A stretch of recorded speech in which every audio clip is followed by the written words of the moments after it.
गंगा जन्म की कथा 1। ऋषि विश्वामित्र ने कहा, वत्स राम, तुम्हारी ही अयोध्यापुरी में सगर नाम के एक राजा थे। वे पुत्रहीन थे। सगर की पटरानी का नाम केशिनी था, जो कि विदर्भ प्रांत के राजा की पुत्री थी। केशिनी रूपवती, धर्मात्मा और सत्यप्रायण थी। सगर की दूसरी रानी का नाम था सुमति, जो राजा अरिष्टनेमि की कन्या थी।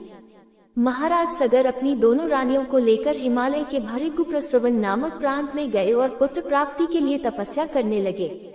उनकी तपस्या से महर्षि भृगु प्रसन्न हुए और उन्हें वर दिया कि तुम्हें अनेक पुत्रों की प्राप्ति होगी। दोनों रानियों में से एक का केवल एक ही पुत्र होगा, जो कि वंश को बढ़ाएगा, और दूसरी के 60,000 पुत्र होंगे। कौन सी रानी कितने पुत्र चाहती है, इसका निर्णय वे स्वयं आपस में मिलकर कर लें। केशिनी ने वंश को बढ़ाने वाले एक पुत्र की कामना की और गरुड़ की भगिनी सुमति ने 60,000 बलवान पुत्रों की। कुछ काल के पश्चात रानी केशिनी ने असमंज नामक पुत्र को जन्म दिया। रानी सुमति के गर्भ से एक तुंबा निकला, जिसे फोड़ने पर छोटे छोटे 60,000 पुत्र निकले। उन सब का पालन पोषण घी के घड़ों में रखकर किया गया। तारांकन कालचक्र व्यतीत होते गया और सभी राजकुमार युवा हो गए। सगर का ज्येष्ठ पुत्र असमंज बड़ा दुराचारी था और उसे नगर के बालकों को सरयू नदी में फेंककर उन्हें डूबते हुए देखने में बड़ा आनंद आता था। इस दुराचारी पुत्र से दुखी होकर सगर ने उसे अपने राज्य से निर्वासित कर दिया। असमंज के अंशुमान नाम का एक पुत्र था।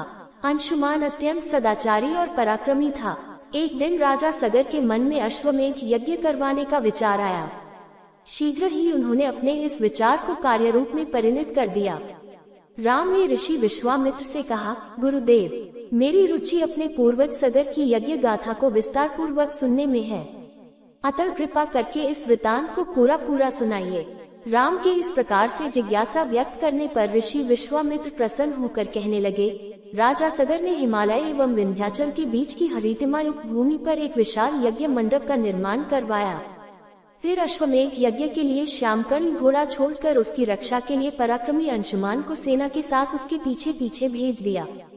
यज्ञ की संभावित सफलता के परिणाम की आशंका से भयभीत होकर इंद्र ने एक राक्षस का रूप धारण किया और उस घोड़े को चुरा लिया। घोड़े की चोरी की सूचना पाकर सगर ने अपने 60,000 पुत्रों को आज्ञा दी कि घोड़ा चुराने वाले को पकड़कर या मारकर घोड़ा वापस लाओ। पूरी पृथ्वी में खोजने पर भी जब घोड़ा नहीं मिला तो इस आशंका से कि किसी ने घोड़े को तहखाने में न छुपा रखा हो, सगर के पुत्रों ने संपूर्ण पृथ्वी को खोदना आरंभ कर दिया। उनके इस कार्य से असंख्य भूमितल निवासी प्राणी मारे गए। खोदते खोदते वे पाताल तक जा पहुँचे।